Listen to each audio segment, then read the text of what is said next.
एक नंबर हो गया सर हॉस्पिटल। यहाँ मान के चलिए 150-200 घर का आबादी है। यहाँ हॉस्पिटल नहीं है, एक भी नजदीक में नहीं है। यहाँ से हम लोग लगभग 20-25 किलोमीटर दूरी जाना पड़ता है हॉस्पिटल के लिए। अगर हो सकता है रात में कोई डिलीवरी पेशेंट हो या एक्सीडेंट हो, कोई भी समस्या हो सर, तो रात में जाने के लिए हम लोग को बहुत समस्या होता है। नेता लोग को क्यों ध्यान नहीं है सर? सिर्फ विकास पुरुष नीतीश जी को कहा जाता है। विकास पुरुष नीतीश जी को कौन कहा है? मैं तो कहता हूँ कहने वाला ही पागल है। नीतीश जी शायद जमीन पर उतर कर आज तक नहीं देखा है। उसने जो भी आज तक किया है, हालांकि 2010 तक उसका कुछ काम तो बहुत अच्छा रहा, लेकिन 2010 के बाद जो वो ये ढोल पीट पीट करके सिर्फ विकास पुत्र कहलाने का अपना नारा लगवाया दलालों के द्वारा, तो मैं तो कहता हूँ कि ये नशेड़ी गजड़ी को कौन विकास पुरुष कह रहा है? ऐसे पागल को विकास पुरुष कहने वाले को भी मैं पागल कहता हूँ। नीतीश कुमार का सिर्फ दिखावा है सर, ये सब सर सारे ढोंग है। नमस्कार, अभी हम अररिया जिला के नरपतगंज प्रखंड के बबुआन पंचायत वार्ड नंबर 9 में है। और आपको बता दें, अगर आप बिहार से हैं तो बिहार में सरकार भले ही बहुत सारे दावे वादे कर ले, लेकिन स्वास्थ्य हो, शिक्षा हो या बिजली की समस्या हो, ये समस्या कभी दूर नहीं हो पाएगी। ऐसा हम इसलिए कर रहे हैं कि अभी हम बबुआन पंचायत के वार्ड नंबर 9 में, हमारे साथ यहाँ के ग्रामीण लोग भी हैं।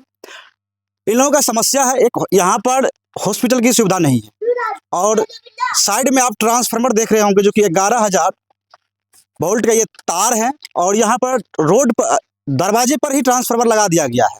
लेकिन जब ये लोग जेई को आवेदन देते हैं, यहाँ से हटाने की बात कहते हैं, तो इन लोगों से 1 लाख रुपया का डिमांड किया जाता है। तो चलिए इन लोगों से जानने का हम प्रयास करते हैं। क्या नाम हुआ? अर्जुन कुमार पासवान। क्या कुछ समस्या है आप लोगों का? समस्या तो बहुत है सर, बताइए। एक नंबर हो गया सर हॉस्पिटल। यहाँ मान के चलिए 150-200 घर का आबादी है।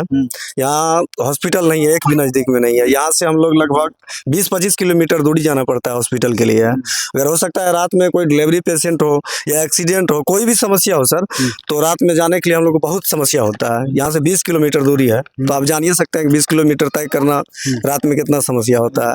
उसके बाद शिक्षा हो गया सर, शिक्षा की स्तर भी बहुत गिरा हुआ है सर। यहाँ सरकारी स्कूल है सर, उसमें पढ़ाई कुछ नहीं होता है सर। मास्टर सब तो आते हैं, लेकिन पढ़ाई ढंग से नहीं हो पाता है। लेकिन सरकार के द्वारा इतनी सारी सुविधा दिया गया है, स्वास्थ्य हो, शिक्षा हो, हर चीज में घर घर बिजली तक पहुंचा दिया गया है, घर घर रोड तक बना दिया गया, फिर आप लोगों को क्यों दिक्कत है? सर ये जो है ना, नीतीश कुमार का सिर्फ दिखावा है सर, ये सब सर सारे ढोंग है। ये देखने का मान के चलिए, देने के लिए बहुत कुछ बोलते हैं, बोलने के लिए कुछ भी बोलते हैं, लेकिन होता नहीं है, कुछ नहीं होता है। सिर्फ लिखित रूप से होता है। हाँ, सिर्फ लिखित रूप से होता है। ये सामने में अगर देखा जाए तो 0 पॉइंट के बराबर है। दूसरा हुआ सर, सामने बगल में देख रहे हैं, समस्या को लेकर के आपके जो स्थानीय विधायक होंगे, सांसद महोदय होंगे, या आपके अन्य जो जिला परिषद जी होंगे, इन सबों के पास आप आवेदन दिए कभी?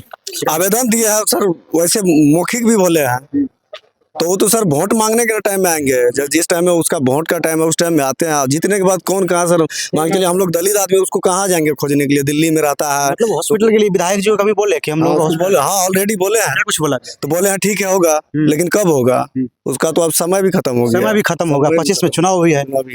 तो अब कब होगा? हाँ। सर एक तो मान के चलिए, छोटा सा बात सर, विधायक हो या MP हो, उसको हम लोग बोले कि यहाँ सर एगो बूथ हम लोग का करवा दीजिए। यहाँ से 4-4.5 किलोमीटर दूरी सर हम लोग वोटिंग करने के लिए जाते हैं। सर एगो बूथ कम से कम नजदीक में करवा दीजिए। जब वो नहीं हो पाया तो सर अब क्या होगा, आप समझ सकते हैं सर। इतना लेकिन फिर भी तो आप लोग 25 में वही लोग आएंगे, आप लोगों तक पहुंचेंगे, आपके दरवाजा पे पहुंचेंगे। चुनाव से पहले नहीं पहुंचने वाले हैं, लेकिन चुनाव के समय में जरूर पहुंचेंगे। तो क्या कुछ कहेंगे उनको? इस बार सर हम लोग जो है ना, 9 नंबर वार्ड के जितना भी SC/ST में आते हैं, इस बार हम लोग अपना ताकत जरूर दिखाएंगे कि एक भी वोट नहीं देंगे गिराने के लिए। हम लोग डट के खड़ा रहेंगे और नहीं जाएंगे बूथ पे वोटिंग करने के लिए। 5 किलोमीटर दूरी हम लोग तय करके सर उतना दिक्कत उठा के जाते हैं कि चलो जाके वोटिंग करते हैं, गिराते हैं, लेकिन उसका फायदा क्या होता है सर हम लोग को? कुछ नहीं। जैसे आप बोल रहे हैं हॉस्पिटल नहीं है यहाँ, अगर किसी महिला को डिलीवरी के समय में अगर इमरजेंसी हो गया तो उस समय आप लोग क्या करते हैं? कई आदमी का सर यहाँ जान भी गई है, कितना महिला को जान भी गई है सर, डिलीवरी होने का पीरियड में जान भी गई है सर। कि यहाँ से बीरपुर 13 किलोमीटर 14 किलोमीटर है, यहाँ से नरपतगंज 20-22 किलोमीटर है। ये दो ही जगह हॉस्पिटल है सर तत्काली के लिए। वैसे तो सर पूर्णिया फॉरबिसगंज है, लेकिन यहाँ से जाने में हम सब समस्या को सुनने के लिए कोई नेता नहीं आया अभी तक? अभी तक कोई नहीं आया है सर, अभी तक कोई नहीं आया है। नहीं सर, कोई नहीं करता है, जितना बस अपना केंद्र में जाकर बैठ जाता है। हाँ, बस कोई भी नहीं करता है। क्या मांग करना चाहेंगे? हम लोग हॉस्पिटल चाहिए, बिजली का, रोड का, हर चीज का, जैसे हर पब्लिक का सुविधा होना चाहिए। बूथ भी चाहिए, बूथ भी चाहिए। जी सर। तो हमारे साथ अभी क्षेत्र संख्या 1 जिला परिषद प्रतिनिधि ब्रह्मदेव यादव जी है, इनसे भी हम जानने का प्रयास करते हैं। अभी ये अपने क्षेत्र में घूम रहे हैं और जनता का समस्या जान रहे हैं कि आखिर क्या क्या समस्या है। सबसे पहले सर स्वागत हमारे न्यूज़ चैनल में आपका। मीडिया मैन को भी हमारी ओर से बहुत बहुत धन्यवाद। और मीडिया के द्वारा यहाँ की जो जन समस्या है उसको मैं डीएम, मुख्यमंत्री, जिला कार्यालय, जिला परिषद सब जगह मैं पहुँचाना चाहता हूँ। सर ये लोगों का आरोप है कि चुनाव के बाद चाहे वो विधायक हो या मंत्री हो, कोई भी अभी तक यहाँ नहीं आप आए हैं और नहीं यहाँ पर हॉस्पिटल है, शिक्षा की व्यवस्था गड़बड़ है और यहाँ पर एक बिजली की समस्या है।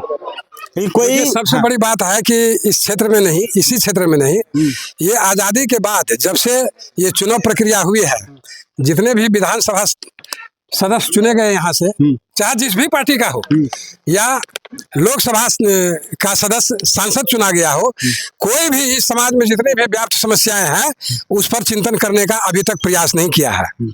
हालांकि 2.5 साल से तो मैं बीमारी के पीछे मैं परेशान था, नहीं तो अभी कुछ लोग कह रहे थे कि जिला परिषद भी 2.5-3 साल के बाद ही उपस्थित हुए हैं। हमारे साथ वास्तविक समस्या थी, अगर समस्या नहीं रहती तो बहुत सा उतार चढ़ाव समस्या निदान करने के पक्ष में मैं कर दिया रहता। अब रही बात यहाँ की जो स्थानीय समस्या है, जैसे बिजली की समस्या है, ये ट्रांसफार्मर लगा हुआ है, बड़ी घनी आबादी है, दलित महाबस्ती है और 11,000 लाइन इससे गुजरता है। आए दिन यहाँ घटना घटती रहती है, बरसात में तो और दुभर हो जाता है। दूसरी बात, बड़ी नाराजगी है इस घनी आबादी के बीच में शिक्षा के क्षेत्र को भी लेकर के। यहाँ विद्यालय में सही शिक्षण कार्य नहीं होता है। हम तो यहाँ के अभिभावकों को भी कहते हैं कि बच्चे सही समय पर भेजिए, इसके बाद निगरानी कीजिए, पढ़ाई नहीं होती है तो हमको बुलाइए, हम सभी शिक्षकों का भी साक्षात्कार करेंगे और बीओ को बुला करके उसके सामने में हम कानूनी प्रक्रिया करवा देंगे।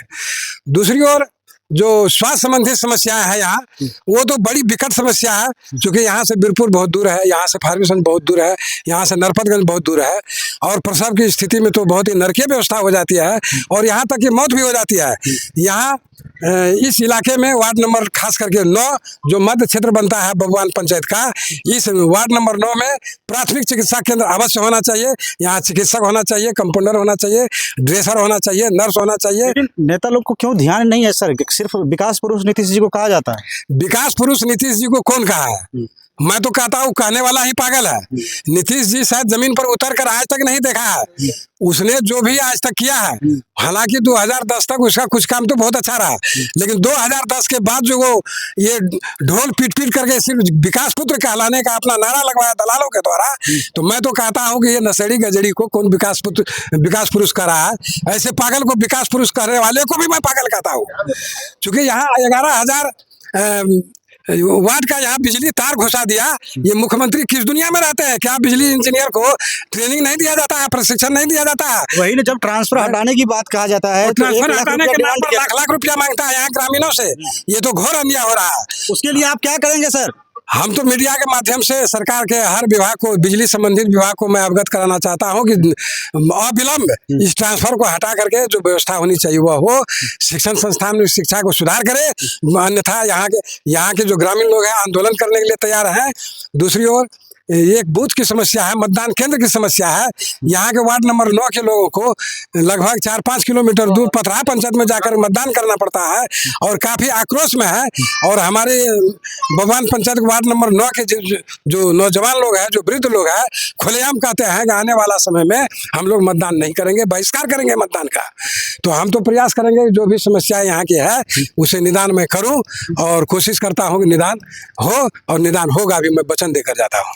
सर चलिए, यहाँ पे हमारे साथ जिला परिषद साहब थे जो कि बखूबी अपनी बातों को रखें और यहाँ के जो जनता की जो समस्या था वो समस्या भी सुने और जहाँ तक प्रयास होंगे ये समस्या को हल करने की प्रयास करेंगे। बात बाकी आप लोग इस तरह की समस्या को लेकर के आप लोगों को क्या राय, अपना राय कमेंट बॉक्स में जरूर दीजिए।